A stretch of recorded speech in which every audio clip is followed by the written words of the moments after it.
Hello aspirants, welcome to Wise Tube. ఈరోజు మనం ఈ సెషన్లో పాలిటీ యొక్క కరెంట్ అఫైర్స్ చూద్దాము. సో ఒక చిన్న సెషన్. సో కరెంట్ అఫైర్స్లో రీసెంట్గా జరిగిన 18th లోక్సభ ఎలక్షన్స్, అలాగే Andhra Pradesh legislative assembly elections, at the same time ఇంకొన్ని చిన్న చిన్న కరెంట్ అఫైర్స్ అనేవి చూద్దాం మనం. సో ఇంకా లేట్ చేయకుండా మనం సెషన్ స్టార్ట్ చేసేద్దాము. సో ఇక్కడ ఫస్ట్ వచ్చేసి 18th లోక్సభ ఎలక్షన్స్ జరిగినాయి అనమాట. సో ఎన్నో నెంబర్ అనేది గుర్తుపెట్టుకోవాలి. 18th లోక్సభ ఎప్పుడు జరిగింది? 2024. ఓకే, సో ఇందులోనే కొన్ని ఫ్యాక్ట్స్ అండ్ డేటా అనేది ఉంది, అది గుర్తుపెట్టుకోండి. సో టోటల్ ఎంతమంది ఓట్ చేశారు అంటే 64.2 crore. కానీ ఎలిజిబిలిటీ ఎంతమంది ఉంది అంటే ఓటర్ ఐడి రిజిస్టర్ చేసుకుని ఉంటారు కదా, సో వాళ్ళు ఎంతమంది ఉన్నారంటే 96.8 crore ఓటర్స్ అనే వాళ్ళు ఎలిజిబుల్ అనమాట, which is 8% higher than last time 2019 elections కంటే. కానీ ఎంతమంది ఓట్ చేశారంటే 64.2 crore. That is percentage wise గా చూసుకుంటే టర్న్ ఓవర్ అనేది 65.79. ఇది India elections, general elections to Lok Sabha. ఈ వాల్యూ అనేది గుర్తుపెట్టుకోండి, ఇట్స్ వెరీ ఇంపార్టెంట్. అందులో విమెన్ ఎంతమంది అంటే 31.2 crore. ఓకేనా? సో ఇది కూడా గుర్తుపెట్టుకోండి. నెక్స్ట్, సో ఈ ఎలక్షన్స్ ఎన్ని ఫేజెస్ లో అయినాయి అంటే 7 phases లో అయింది. నన్ను అడిగితే 44 days అయ్యింది అనమాట మొత్తం. ఈ 44 days అనేది సెకండ్ హైయెస్ట్ అనమాట. ఎందుకంటే 1951-52లో ఆల్మోస్ట్ ఒక 4 months అయిందనమాట. ఆ తర్వాత మళ్ళీ ఇంత హైయెస్ట్ అవ్వడం అంటే ఆల్మోస్ట్ 44 days అవ్వడం ఈసారి 2024లో అయ్యిందనమాట. ఇది గుర్తుపెట్టుకోండి. సో ఫేజెస్ 7 మీకు ఆల్రెడీ తెలిసే ఉంటుంది. లోక్సభలో మనకి ఎంతమంది మెంబర్స్ అంటే ఇది స్టాటిక్ లోకి వస్తే 543 MP సీట్స్ అనమాట ఎలక్టెడ్. అందులోని విమెన్ ఎంతమంది అంటే 74 ఉమెన్ ఈసారి ఎలక్ట్ అయ్యారు. కానీ లాస్ట్ టైం చూసుకుంటే మనకు 78 విమెన్ ఎంపీస్ ఉన్నారు, ఈసారి ఓన్లీ 74 అంటే తగ్గిపోయారు అనమాట. సో ఎంత అనేది ఈ పర్సంటేజ్ కూడా very important, 13.6%. So total council of ministers ఎంతమంది? హానరబుల్ ప్రైమ్ మినిస్టర్ యొక్క మినిస్టర్స్ టోటల్ 72 ఉన్నారు ఇప్పుడు ప్రెసెంట్ గవర్నమెంట్, ఎన్డీఏ గవర్నమెంట్. అందులో విమెన్ ఎంతమంది కౌన్సిల్ ఆఫ్ మినిస్టర్స్ అంటే 7 విమెన్ మినిస్టర్స్. అలాగే ఇందులో మొత్తం క్యాబినెట్ మినిస్టర్స్ ఎంతమంది అంటే 30 ప్లస్ మనం ప్రైమ్ మినిస్టర్ ని కూడా కౌంట్ చేసుకుంటే టోటల్ 31 అనమాట. So ministry of state independent charge with independent charge ఎంత అంటే 5, and ministry of state normal గా వచ్చేసి 36. ఓకే, సో ఇప్పుడు ఎలక్షన్ రిజల్ట్ వచ్చేసరికి ఫస్ట్ అందరికీ తెలిసిందే, నేను ఇవి చెప్పాల్సిన అవసరం లేదు, it is self explanatory. First BJP అంటే పార్టీ వైజ్ చూసుకుంటే బీజేపీ పార్టీకి వచ్చినాయి 240 సీట్స్. నెక్స్ట్ కాంగ్రెస్ కి వచ్చినాయి 99. తర్వాత థర్డ్ హైయెస్ట్ సమాజ్వాదీకి 37 సీట్స్. ఇవన్నీ చాలా గుర్తుపెట్టుకోవాలి ఈ ఆర్డర్ అనేది. ఇప్పుడు నార్మల్ గా ఆంధ్రప్రదేశ్ ఎన్డీఏ కోalition చూసుకుంటే మాత్రం BJP plus Telugu Desam party plus Janata Dal అనమాట. టోటల్ ఎంత అంటే 292. ఓకే, సో 240 కాస్త 292 అయ్యింది, ఇది గుర్తుపెట్టుకోండి. Next, second leader to win. So Narendra Modiji గారు ఉన్నారు కదా, ఈయనది second leader to win third time మళ్ళీ ఎలక్షన్స్ విన్ అవ్వడం. ఈయన సెకండ్ లీడర్. ఫస్ట్ ఎవరు? నెహ్రూ గారు. ఎందుకంటే 1952, 57, 62 ఆల్ ద 62 కంప్లీట్ చేయలేదు, ఎందుకంటే 64లోనే ఆయన చనిపోయారు.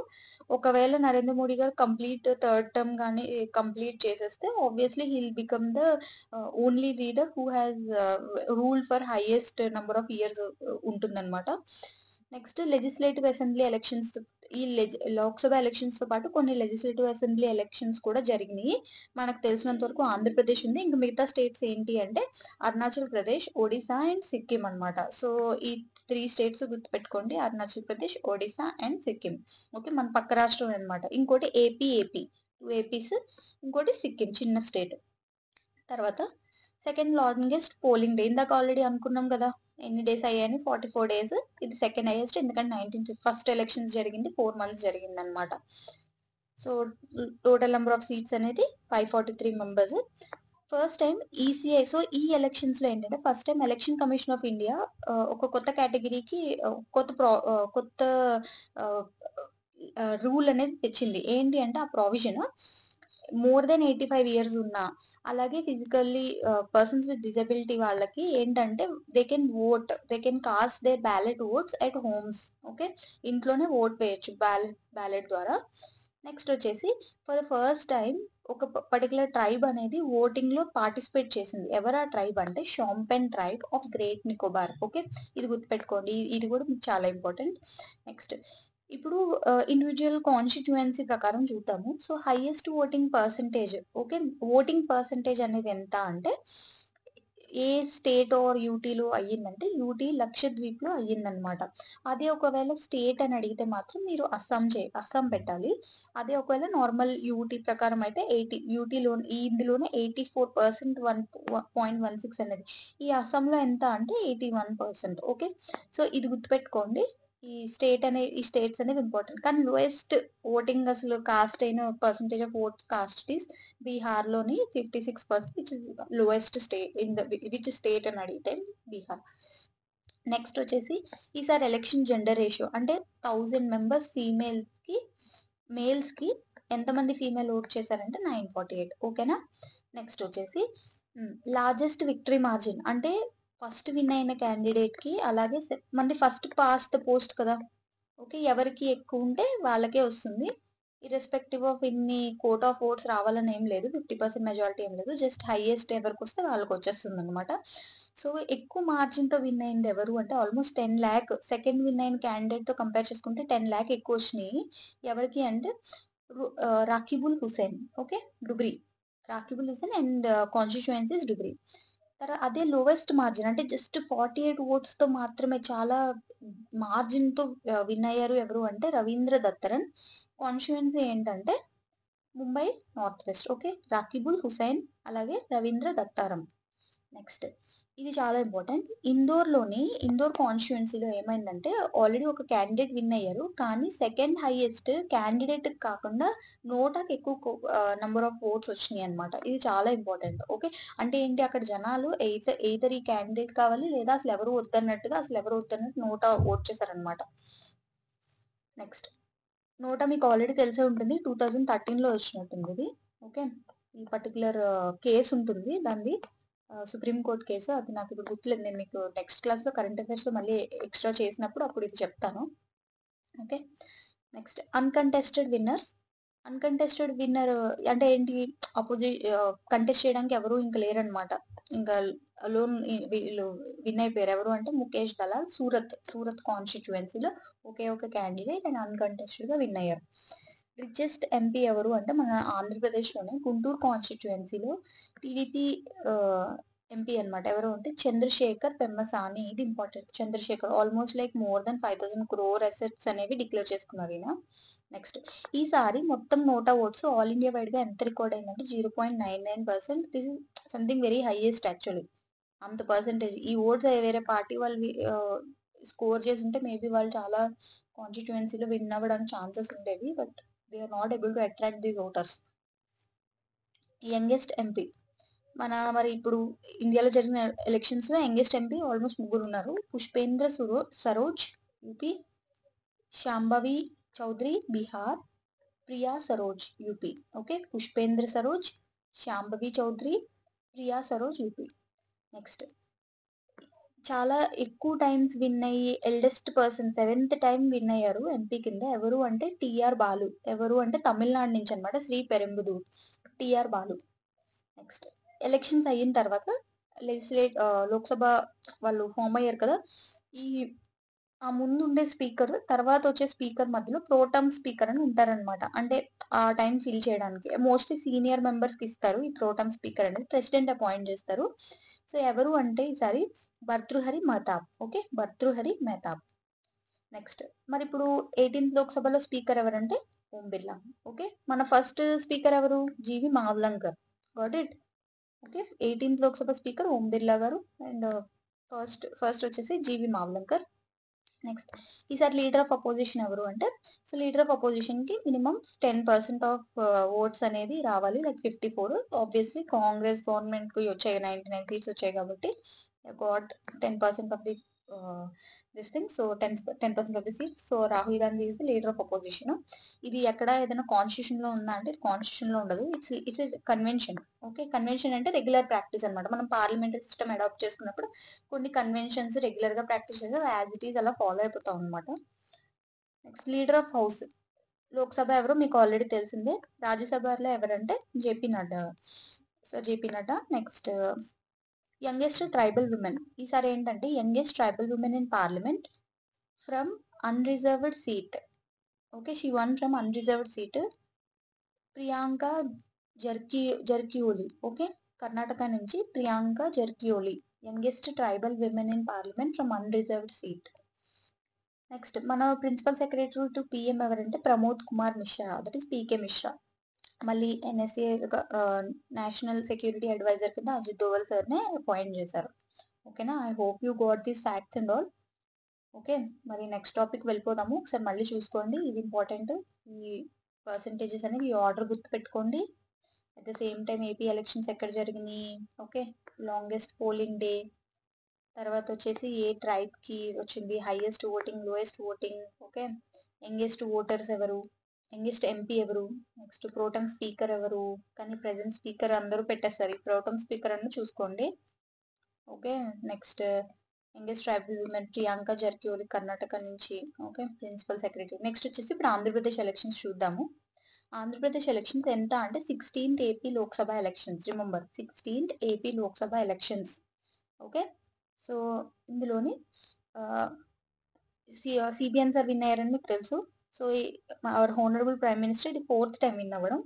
ఓకే, సో మన టోటల్ ఓట్స్ ఎన్ని కాస్ట్ అయ్యాయి అంటే టోటల్ ఉన్న వాళ్ళు 769.61%. 69.61%. ఇది మన ఆల్ ఇండియా వైడ్గా చూసుకోండి 65% టర్న్ ఓవర్ మాత్రమే ఇక్కడ వచ్చింది. ఓకే, 65.7, దానికన్నా మనకి ఎక్కువ వచ్చింది. ఓకే, టోటల్ ఎన్ని సీట్స్ అంటే 175 మీకు తెలిసిందే లెజిస్లేటివ్ అసెంబ్లీ అయితే. అదే లోక్సభలో మన సీట్స్ ఎన్ని 25.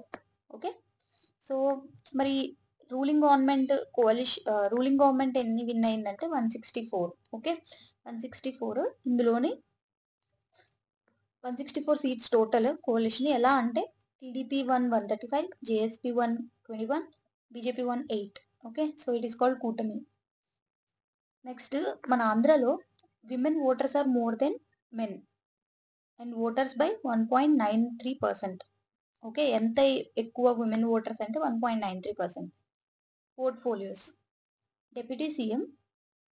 సో మీకు ఆల్రెడీ చీఫ్ మినిస్టర్ ఎవరో తెలుసు కదా, సో అది నేను చెప్పట్లేదు.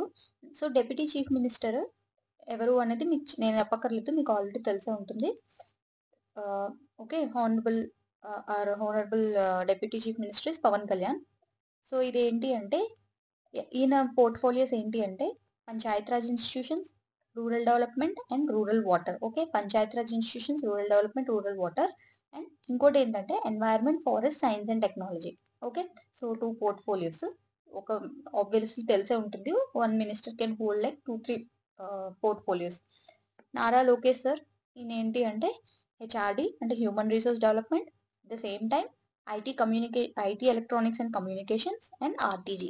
Okay, next Kinjarapu Atchannaidu sir, ఈయన ఏంటంటే agriculture, cooperatives, okay, and animal husbandry and dairy development, fisheries కూడా. Okay, agriculture, cooperatives, animal husbandry and dairy development and fisheries.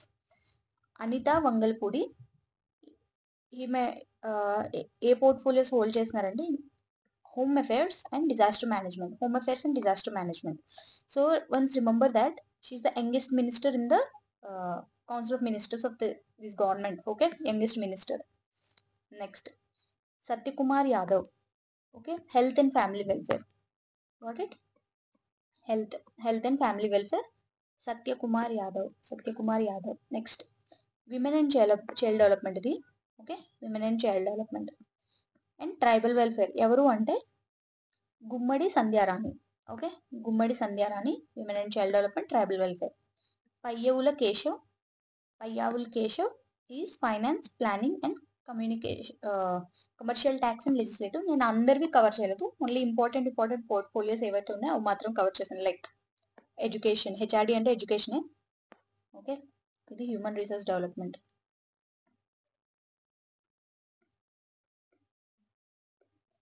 Only important మాత్రమే కవర్ చేశాను. Okay, finance, women, health, home affairs, agriculture, education. Got it? Next, so మన seat of government ఎక్కడ అంటే అమరావతి. మన speaker ఎవరంటే ఇప్పుడు legislative అసెంబ్లీలో Chintakayala Ayyanna Patrudu. Remember this. So Chintakayala Ayyanna Patrudu. Next legislative council chairman ఎవరంటే కొయ్య మోషేను రాజు. ఇది లెజిస్లేటివ్ కౌన్సిల్లో కొయ్యం మోషేను రాజు. సో మనం ఆల్రెడీ లెజిస్లేటివ్ అసెంబ్లీలో 175 సీట్స్ అని చూసాము. మరి లెజిస్లేటివ్ కౌన్సిల్ మెంబర్స్ ఎంతమంది అంటే 58. ఓకే, గవర్నర్ ఎవరు మీకు తెలిసే ఉంటుంది, Syed Abdul Nazeer sir. Next chief secretary ఎవరు అంటే నీరబ్ కుమార్ ప్రసాద్. నీరబ్ కుమార్ ప్రసాద్. మన యంగెస్ట్ ఎమ్మెల్యే మన ఇప్పుడు ఉన్న లెజిస్లేటివ్ అసెంబ్లీలో Palle Sindhura. She is from Puttaparthi constituency. Palle Sindhura. Okay, next వచ్చేసి లీడర్ ఆఫ్ అపోజిషన్ అనేది ఇప్పుడు ప్రెసెంట్ వేకెంట్ గా ఉంది. ఓకే, సో ఇది గుర్తుపెట్టుకోండి ఆంధ్రప్రదేశ్వి. ఇంకా ఒకవేళ అడిషనల్ గా ఏమైనా ఉంటే నేను మళ్ళీ వచ్చే నెక్స్ట్ సెషన్ లో మనం మళ్ళీ కవర్ చేద్దాం, ఇంకేమైనా మిస్ అయిపోయిన ఉంటే. Okay, I might have missed many, will added in the next session. So ఇది కాకుండా ఇంకొన్ని కరెంట్ అఫైర్స్ చూసేద్దాము. సో పాలిటీలో సంబంధించిన ఈ కరెంట్ అఫైర్స్ అనమాట. ఏంటి అంటే 23rd law commission of India అనేది కాన్స్టిట్యూట్ అయింది. So every time president constitutes this law commission of India. So ఈసారి కాన్స్టిట్యూట్ చేసింది 23rd and chairman is Rituraj Awasthi. Okay, Rituraj Awasthi. Next Andaman Nicobar capital అనేది రీనేమ్ చేశారు. ఓకే, అదేంటి అంటే Sri Vijayapuram. Got it, Sri Vijayapuram. Okay, ఇది 23rd and Rituraj Awasthi, Sri Vijayapuram. Next the constitution ST order amendment bill 2024 was passed by Rajya Sabha with relation to Andhra Pradesh. దీని provisions అనేది మనం next session లో చూద్దాము. నేను యాక్ట్స్ ఏవైతే ఉన్నాయో అవన్నీ మళ్ళీ నెక్స్ట్ సెషన్ లో చేస్తాను. నెక్స్ట్ క్యాంపెయిన్ బై నీతి ఆయోగ్. నీతి ఆయోగ్ ఒక క్యాంపెయిన్ తో వచ్చింది వాటర్ కన్జర్వేషన్ రిలేటెడ్. ఏంటా క్యాంపెయిన్ అంటే జల్ ఉత్సవ్. ఇదంత ఇంపార్టెంట్ కాదు, ఈ రెండు గుర్తుపెట్టుకోండి. ఈ Sri Vijayapuram and Rituraj Awasthi is the chairman of the 23rd law commission of India. Next NCRB అనేది, ఎన్సీఆర్బి తెలిసే ఉంటుంది కదా, నేషనల్ క్రైమ్ రికార్డ్స్ బ్యూరో. అంటే మన దేశంలో క్రైమ్స్ అనేవి ఎంత రేట్లో జరుగుతుంది ఏంటి అనేది మొత్తం అసెస్ చేసి ఒక రిపోర్ట్ రిలీజ్ చేస్తుంది అనమాట ఎవ్రీ ఇయర్. సో ఈ ఎన్సీఆర్బి రిపోర్ట్ కోసం ఈ ఎన్సీఆర్బి అదే బాడీ ఒక కొత్త యాప్ తీసుకొచ్చింది. ఏంటి, information about new criminal laws. Okay, కొత్త క్రిమినల్ లాస్ వచ్చినాయి కదా, సో ఆ క్రిమినల్ లాస్ గురించి ఒక యాప్ తీసుకొచ్చింది. ఏంటంటే Sankalan, NCRB Sankalan. Remember this is very important. NCRB Sankalan of criminal laws. ఎందుకంటే మారుస్తారు ఆప్షన్స్, సంయుక్త లేకపోతే సంకల్ప్ లేదా ఇంకేదన్నా. ఓకే, సమర్థ్ ఇట్లాంటివి ఇస్తారు. సో సంకలన్ గుర్తుపెట్టుకోండి. నెక్స్ట్ సంపూర్ణత అభియాన్ అనేది నీతి ఆయోగ్ తీసుకొచ్చింది అనమాట కొన్ని. ఏంటంటే సంపూర్ణత అభియాన్ అని. ఓకే, ఇది ఏంటి అంటే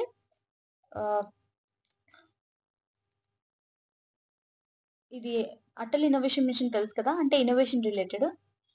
ఓకే, ఈ innovation mission related ICDK water challenge తీసుకొచ్చింది అనమాట. ఐసిడికే అంటే ఇన్నోవేషన్ సెంటర్. ఓకే, డెన్మార్క్ వాళ్ళదన్నమాట. ఇది ఇన్నోవేషన్ సెంటర్ డెన్మార్క్. వీళ్ళిద్దరూ కొలాబరేట్ చేసి ఒక వాటర్ ఛాలెంజ్ 4.1 తీసుకొచ్చారు. ఇది గుర్తుపెట్టుకోండి అంతే. ఆల్రెడీ అటల్ ఇన్నోవేషన్ మిషన్ నీతి ఆయోగ్ యొక్క ఇనిషియేటివ్ అనమాట. ఓకే, స్కూల్స్ లో గట్రా అటల్ టింకరింగ్ ల్యాబ్స్ అనేది ఎస్టాబ్లిష్ చేయడం, పిల్లల్లోని లేకపోతే ఇంకా మిగతా కాలేజెస్ లోని వీటిల్లోని ఇన్నోవేషన్ అనేది ప్రమోట్ చేయడం కోసం. అంటే వాళ్ళు ఏమైనా టాలెంట్ ఉంటే ఇక్కడ ఇలాంటి పర్టికులర్ ల్యాబ్స్ లో చూపించచ్చు అనమాట. నెక్స్ట్ ఎంప్లాయ్స్ తెలిసే ఉంటుంది. ఎంపీస్ ప్రతి కాన్స్టిట్యుయెన్సీలో డెవలప్మెంట్ చూపిస్తారనమాట. అది టార్గెట్ ఉంటుంది ఎంపీ ల్యాడ్స్. సో దానికోసం ఒక మొబైల్ యాప్ తీసుకొచ్చారు, ఈ సాక్షి. ఆబ్వియస్లీ ఎంపీ ల్యాడ్స్ అనేది ఏ మినిస్ట్రీ కింద వస్తుందంటే ministry of state and programme implementation. Remember, sorry, ministry of statistics and programme implementation. ఇది ఎవరు ఎక్స్పెక్ట్ చేయరు, but this is what it is. Ministry of statistics and programme implementation, ఈ Sakshi mobile app. Okay, employees related. Next national flag day. ఇది గుర్తుపెట్టుకోండి, 22nd July. Okay, flag design చేసింది independence కన్నా ముందే design చేసేసారు. ఇది గుర్తుపెట్టుకోండి, అంటే 1947 ఆగస్ట్ 15th కంటే ముందర. ఓకే, సో అందుకని ఆ ఫ్లాగ్ డే అనేది 22nd జూలై చూస్తున్నాము. ఇంకోటి గుర్తుపెట్టుకుంటే ఓటర్స్ డే ఆల్రెడీ మనం చూసాం కదా. ఏమని చూసాము, VOTR, it's 5-letter word. So 25th జనవరి. ఎందుకంటే జనవరిలోనే 26 రిపబ్లిక్ డే, దాని ముందు తర్వాత చాలా ఉంటాయి అనమాట. మీకు సుప్రీం కోర్ట్ డే ఏమో వచ్చేసి 27th అనుకుంటా. సో ఇట్లా చాలా వస్తాయి మీకు. ఓకే, నెక్స్ట్ అవి క్లూస్ మనం ఆల్రెడీ ప్రీవియస్ టెక్నిక్ క్లూస్ ఇంకా టిప్స్ ఇవన్నీ ట్రిక్స్ ఎట్లా గుర్తుపెట్టుకోవాలనేది ప్రీవియస్ సెషన్లో నేను ఆల్రెడీ కవర్ చేశాను. ఆ వీడియో ఎవరైనా చూడకపోతే వెళ్ళి చూసేసి వచ్చేయండి. Next committee that recommend transitioning to simultaneous election. Okay, simultaneous election అంటే తెలుసు కదా. ఇప్పుడు ప్రెసెంట్ లెజిస్లేటివ్ అసెంబ్లీకిను అలాగే లోక్సభ ఎలక్షన్స్ చాలా డిఫరెన్సెస్ ఉన్నాయి. ఒక్కొక్కసారి ఒక్కొక్క స్టేట్ ఒక్కొక్క ఇయర్ కొన్ని స్టేట్స్. ఈసారి చూడండి మన 18th లోక్సభ జరిగినా సరే లెజిస్లేటివ్ అసెంబ్లీ జస్ట్ 4 మాత్రమే ఈ టైం జరిగినాయి. మిగతా 24 స్టేట్స్ ఏవైతే ఉన్నాయో అవన్నీ వేరే వేరే టైంలో అవుతున్నాయి. సో ఇట్లా కాకుండా అందరికీ ఒకేసారి ఎలక్షన్ అయ్యేలాగా తీసుకొద్దామని రికమెండ్ చేశారు. అది స్టడీ చేసి ఎంతవరకు ఫీజిబుల్ అనేది తీసుకొచ్చేది ఎవరు అంటే ఆ హెడ్ ఎవరంటే Ramnath Kovind. Okay, chairman of this committee is sir Ramnath Kovind. You know who he is, like our former president. Next NCW అంటే నేషనల్ కమిషన్ ఫర్ ఉమెన్. ఈసారి నేషనల్ కమిషన్ ఫర్ ఉమెన్ కొత్త చైర్మన్ అపాయింట్ అయ్యారు. ఎవరు అంటే Vijay Kishore Rahatkar. Okay, Vijay Kishore Rahatkar. Okay, Mrs Vijay Kishore Rahatkar NCW chairman. IB chief, IB తెలుసు కదా, intelligence bureau. దీని chief ఎవరు అంటే తపన్ కుమార్. ఈసారి ఆల్రెడీ ఈ ముందు నుంచి ఉన్నారు, ఈసారి 1 year ఎక్స్టెన్షన్ ఇచ్చారు అంతే తపన్ కుమార్. నెక్స్ట్ ఇంకొకటి మీకు అందరికీ తెలిసే ఉంటుంది, లేడీ జస్టిస్ కొత్త స్టాట్యూ తీసుకొచ్చారు. ఏంటి అంటే సుప్రీంకోర్టులోని లేడీ జస్టిస్ తీసుకొచ్చారు. మనం చాలా మూవీస్లోని ఇంకా అందరికీ తెలిసే ఉంటుంది. ఏంటి, రైట్ సైడ్ లో బ్యాలెన్స్ ఉంటుంది, లెఫ్ట్ సైడ్ లో వచ్చేసి ఇది వరకు స్వర్డ్ ఉండేది. ఆ స్వర్డ్ బదులు ఈసారి రీప్లేస్ చేసింది కాన్స్టిట్యూషన్. ఎందుకు అంటే మనం కొలోనియల్ ప్రాక్టీస్, అది కొలోనియల్ ప్రాక్టీస్ నుంచి వచ్చింది అనమాట. సో కాన్స్టిట్యూషన్ బేస్ చేసుకుని వర్డిక్ట్స్ ఇవ్వాలి అని చెప్పి దీనికి ఇది ఒక స్టేట్మెంట్ అనమాట. Even draping of the saree, ఇది వరకు రోబ్ అనేది ఉండేది, ఆ రోబ్ బదులు సాడీ అనే సాడీ తోటి దాన్ని రీప్లేస్ చేశారనమాట. Got it. నెక్స్ట్ వచ్చేసి కేరళ స్టేట్ అనేది పేరు మార్చుకుంటుంది కేరళం అని. అది జస్ట్ స్టేట్ లెవెల్లో మాత్రమే రిజల్యూషన్ పాస్ చేశారు. కానీ యాక్చువల్గా మారాలి అంటే parliament under article 3 has to amendment. ఏంటి అంటే ఫస్ట్ షెడ్యూల్లో నేమ్స్ ఆఫ్ ఆల్ స్టేట్స్ ఉంటాయి కదా, మరి ఆ అమెండ్మెంట్ లో మార్చాలి కదా స్టేట్ కేరళం అని, దానికోసం అమెండ్మెంట్ తీసుకురావాలన్నమాట. ఇట్స్ అన్ సింపుల్ మెజారిటీ, 368 అవసరం లేదు, సింపుల్ మెజారిటీతో అమెండ్ చేసేయచ్చు. నెక్స్ట్ వచ్చేసి next news 5 new classical languages అనేది తీసుకొచ్చాము. సో ఈ క్లాసికల్ లాంగ్వేజెస్ అనేది ఇది వరకు 6 ఉండేవన్నమాట. మీకు తెలిసే ఉంటుంది. ఏంటంటే మన తెలుగు ఉంటుంది, ఓకే, తమిళ్ ఉంటుంది, మలయాళం ఉంటుంది, అలాగే కన్నడ కూడా ఉంటుంది, Odisha, okay, Odisha and Sanskrit కూడా ఉన్నట్టుంది. ఓకే, సో టోటల్ ఇట్లా 6 లాంగ్వేజెస్ ఉన్నాయి. ఇప్పుడు కొత్తగా ఇంకొన్ని 5 లాంగ్వేజెస్ తీసుకొచ్చారు. ఎలా తీసుకొచ్చారు మరి, ఇవి ఇదివరకే ఉండాలి కదా అంటే ఏం చేశారంటే క్రైటీరియాని రివైజ్ చేశారనమాట. కొన్ని క్రైటీరియాస్ ఉండేవి అసలు ఈ క్లాసికల్ లాంగ్వేజ్ లో ఇంక్లూడ్ చేయాలంటే. ఏంటంటే 2000 కనీసం 2000 ఇయర్స్ హిస్టరీ ఉండాలని, ఒరిజినాలిటీ ఉండాలి అని, ఓకే, అలా ఒరిజినాలిటీ ఉండి దీనికి ఒక హెరిటేజ్ ఉండాలని చెప్పి, అంటే చాలా ఏళ్ల నుంచి ఇది ఒక హెరిటేజ్ లాగా ఉండింది అని చెప్పి ఇట్లా క్రైటీరియా ఉంది. ఈసారి యాడ్ చేసింది ఏంటంటే ఒరిజినల్ కాకపోయినా కొన్ని మాడ్యులేషన్స్ అండ్ ఏమైనా చేంజెస్ చేసినా సరే చాలా ఇయర్స్ నుంచి ఉండి చిన్న చిన్న చేంజెస్ కి గురైన ఏమైనా లాంగ్వేజెస్ ఉన్నాయి అని అట్లా ఒక క్రైటీరియా యాడ్ చేయడం వల్ల ఈ మిగతా వాటిని యాడ్ చేశారు. ఏంటి అంటే మరాఠీ, పాలి, ఓకే, ప్రాకృత్, అస్సాం, బెంగాలీ. మీకు ఆల్రెడీ తెలిసే ఉంటుంది మరాఠీ, మహారాష్ట్ర. పాలి, ప్రాకృత్ జనరల్ గా ఎక్కడ అంటే యూపీ, బీహార్ ఈ బెల్ట్ ఉంటుంది కదా, నార్త్ బెల్ట్, ఈ బెల్ట్ లో ఈ లాంగ్వేజ్ అనేది, ఓకే, అక్కడ ఉండింది అని చెప్పేసి క్లాసికల్ లాంగ్వేజ్ యాడ్ చేశారు. నెక్స్ట్ అస్సామీస్ తెలిసే ఉంటుంది, Bengali in like Bengal reason లో, ఓకే. సో ఇది, so today I hope this session is useful for you. ఇవి ఆల్రెడీ మీరు కరెంట్ అఫైర్స్ కవర్ చేసేసి ఉంటే well and good, but cover చేయకపోతే ఇప్పుడు చూడండి, నేను ఇంకా నెక్స్ట్ వీడియోస్లో కూడా ఇంకా చేస్తూ ఉంటాను. Will come up with next session. I hope you like this video. Please like, share and subscribe my channel. Okay, we'll meet in the next session. Thank you.